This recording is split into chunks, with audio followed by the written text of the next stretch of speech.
안녕하십니까. 지난 시간에 이어서 갑을일간, 병정일간, 무기일간의 임대 수입과 금전 수입 그리고 건강 활동 이 부분을 진행하도록 하겠습니다.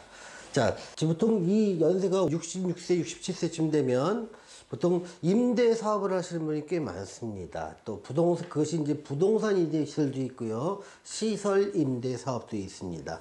부동산 임대 사업 수입은 그냥 내가 상가나 어떤 내 건물을 갖고 임대를 해주면서 받는 것이고요. 시설 임대 사업은 내가 뭐 빨래방을 하든 당구장을 하든 어떤 볼링장을 하든 탁구장을 하든 일정한 시설을 체육시설이나 그 뭐 찜질방을 하든 시설을 갖춰놓고 이 시설을 이용해서 돈을 벌어서는 사업 유형을 말합니다. 그런 것들이 전부 다 임대 사업이고요. 커피숍이나 어떤 찻집 같은 경우에도 이 시설 임대 사업에 속합니다. 만약 갑을일간이라면 시설 이게 임대 사업을 하시는 분은 자금 압박이 심할 수 있습니다. 돈 들어올 돈은 안 들어오고 나갈 돈은 줄을 서게 됩니다. 뭔가 시설을 갖다 보수해야 되기도 하고요. 그래서 이 경우는 가장 관건은 뭐냐면 부채를 얼만큼 가지고 있느냐 관건이 됩니다. 자금의 흐름은 안 좋은데 나갈 돈은 자꾸 있다 보니까 부채 규모를 미리미리 줄여놓는 것이 가장 중요한 포인트가 된다는 것 미리 말씀드리겠습니다. 두 번째, 병정일주 같은 경우에는 병정일주가 이제 임대사업을 한다면요. 자금의 흐름이 본격적으로 안 좋아지는 건 아닌데 이제 서서히 안 좋아지기 시작을 합니다. 그러다 보니까 유동성을 미리 확보해 놓는 게 중요하고요. 자금의 흐름을 좀 보수적으로 짜는 게 굉장히 중요합니다.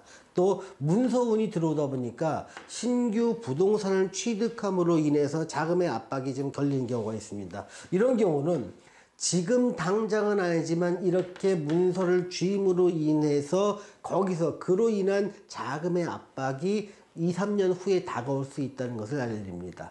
그래서 이런 경우는 노년에 뭐 돈 때문에 너무 신경 쓰지 않고 그냥 편안하게 사시려면 그 규모의 확장이라는 것들이 문서운이 들어와도 내가 감당할 수 있는 정도에 가서 안전한 자금의 운영을 할 수 있는 규모로 신규 부동산을 취득하는 것이 좋습니다. 자, 무기일주 같은 경우 임대사업을 할 때는요, 사업 전반은 좀 원활하게 유지가 됩니다. 간혹 자금이 막힐 때도 있지만, 이럴 경우에는 해결책이 있기 때문에 그리 큰 염려는 안 하셔도 좋을 것 같습니다. 그래서 같은 임대사업을 한다 하더라도 일간에 따라서 좋음과 나쁨, 희와 기, 길흉이 교차하게 된다는 점 알려드리겠습니다.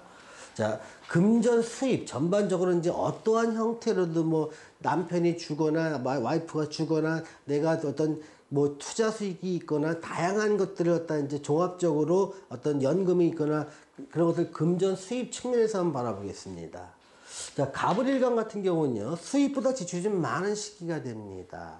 내가 뭔가 활동을 해야 되고 돈을 지출을 해야 될 일이 많습니다. 이럴 때는요, 투자 수익 같은 경우를 기대해서 높은 투자 수익을 기대하는 투자는 이건 굉장히 위험할 수 있습니다. 지금은 돈을 버는 시기가 아니라 지켜야 되는 시기고 아무리 지키려고 자꾸 나가는 시기가 되기 때문에 안정성을 중시한 투자가 중요하고요. 이때는 수입보다 지출이 많을 수밖에 없는 시기이기 때문에 이런 경우는 보통 내가 원치 않아도 돈 나갈 일이 자꾸 생기게 됩니다. 예상하지 않은 것들도 자꾸 돈이 나갈 수 있으니까요.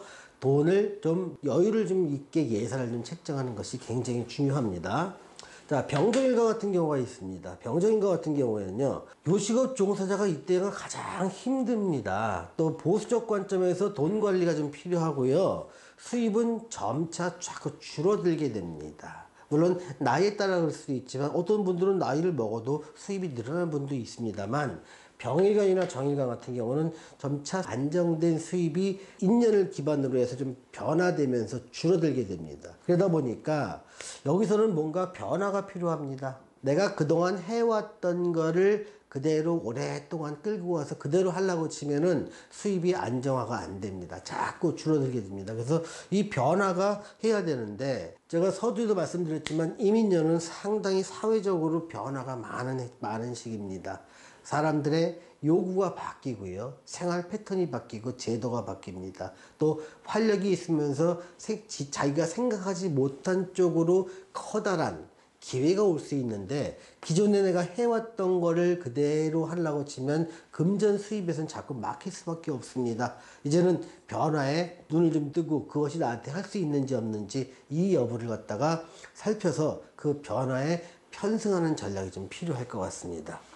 자, 무일간이나 기일간이 있습니다. 이분들의 금전 수입은요, 돈의 흐름은 좀 원활한 편입니다. 그러니까 돌 때 들어올 게 들어오고 나갈 게 나가니까. 또 이럴 때 이렇게 어느 정도 돈이 좀 들다 보니까 뭔가 새로운 투자를 좀 하고 싶은 유혹이 굉장히 강합니다. 그런데 이것들은요, 절대금지라고 써놨지만 연세가 있기 때문에 그렇습니다. 만약에 30년, 40년 후에도 내가 적극적인 사회활동을 할 수 있다면 절대금지까지는 안 됩니다만, 노년에 돈줄이 막혔을 때 그 갑갑함은 정말로 힘들기 때문에 가능한 한 금지했으면 좋겠다는 의미에서 절대금지란 말을 좀 써놨습니다. 또 향후에 유동성 압박이 새로운 투자를 했을 때는 2, 3년 후에는요, 그것 때문에 돈이 막히게 됩니다. 그래서 노년에는요, 무엇보다도 돈의 운영은 좀 안정하고 보수적인 운영으로 하면서 씀씀이를 줄여나가는 것, 이게 좀 삶의 지혜가 아닐까 싶습니다. 물론 돈이 많은 사람들은 괜찮습니다. 또 여기서 말하는 사람들은요, 이 영상을 자주 보는 사람들은 삶이 좀 어렵고 힘들고 뭔가 막힘이 있으니까 이 영상을 본다고 저는 생각을 합니다. 또 잘 나가는 사람도 볼 수 있겠죠. 그래서 이런 현상들은 조금 어려움에 봉착할 수 있는 사람들 좀 초점으로 맞춰서 설명을 하다 보니까 나는 전혀 아닌데 이렇게 느낄 수가 있습니다. 그러신 분들은요, 축하할 일이고요, 행복한 일입니다. 근데 여기서 말씀드리는 건, 야, 이런 어려움도 있겠다. 그래서 그러니 미리 좀 조심을 하자. 이런 취지에서 좀 설명을 하고 있는 겁니다. 건강이나 활동 측면을 한번 바라보겠습니다. 자, 갑일간이나 은일간에 태어나신 분들은요, 건강 활동 모두 좋습니다. 또 내가 기존에 질병을 좀 앓고 있어서 병으로 좀 고생했던 분들도요, 이게 일시적인 호전이 됩니다. 물론 병의 증세에 따라서 완치가 될 수도 있고 일시적 호전도 될 수도 있고 달라지지만, 적어도 이민년 다가오는 그 2023년까지는요 건강 측면에서는 좀 좋아집니다. 또 힘이 좀 나고요. 그래서 대외 활동도 많이 하고 나 좋아지는 거 아니야? 그래서 이런 현상들이 좀 있게 됩니다. 그래서 갑일간이나 을간 같은 경우에는 건강 측면이나 활동 측면은 굉장히 좋아질 수 있다. 자, 병인간인가 정인간을 보겠습니다. 병이나 정일간 같은 경우는 건강은요, 활동이 꽉 막히게 됩니다. 내가 활동할 수 있는 공간이 사라져 버리게 되는 겁니다. 늘 활동하던 사람이라면 굉장히 답답해 합니다. 그런데 내가 함부로 행동을 할 때 손실이 커지는 구간입니다.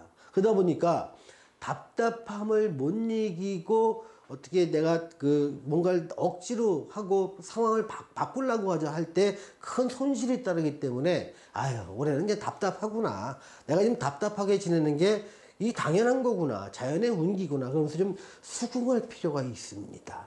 그래서 병인간이나 정인간들은 원래 좀 활동적이고요, 내가 마음대로 하기를 좋아하시는 분들이고요, 또 성격도 좀 급하고 굉장히 호방하신 분들이 많습니다. 이런 분들이 답답함을 제일 못 견디는 시기가 바로 이런 시기가 됩니다. 그러니 이럴 때는요, 그냥 조금 내가 조용한 활동을 통해서 내 마음대로 세상을 바꾸려고 하지 말고 좀 순응하자. 이것이 삼재를 맞이하는 자세입니다. 자, 무일간이나 기일간을 한번 보겠습니다. 무일간이나 기일간은요, 외부 환경에 따라서 행동을 하는 게 필요가 있습니다. 내가 주도적으로 뭔가 활동하려고 치면 그건 잘 안 됩니다. 그래서 내가 소속되어 있는 조직 내에서의 어떤 움직임은 따라가야 됩니다. 내가 소속된 단체 움직임이 있다면 그것이 따라가야 됩니다. 내가 단체를 움직이려 하고 다른 사람의 의견을 뭘쓰라고 내 맘대로 하려고 치면 이때는 굉장히 어려움에 봉착하게 됩니다. 또 자꾸 막히게 돼, 행동에. 그래서 어차피 나한테 주어진 주도권이나 결정권은 없는 시기입니다. 때로는요, 내가 앞에 나가서 진두지휘를 할 때도 있지만 때로는 누군가에 따라서 보조를 맞춰서 행동할 때도 있는 것입니다. 지금은 내가 주도적으로 행동할 게 아니라 주변에서 어떤 이슈가 있으면 거기에 편승하고 동조할 때 원활한 활동이 이루어질 수 있는 시기라는 점 알려드리겠습니다. 자, 오늘은 1956년생 원숭이 띠에 태어나신 분들의 임대 사업과 금전 수익 그리고 건강이나 활동에 대해서 알아보았습니다. 자, 시청해주신 여러분 감사합니다.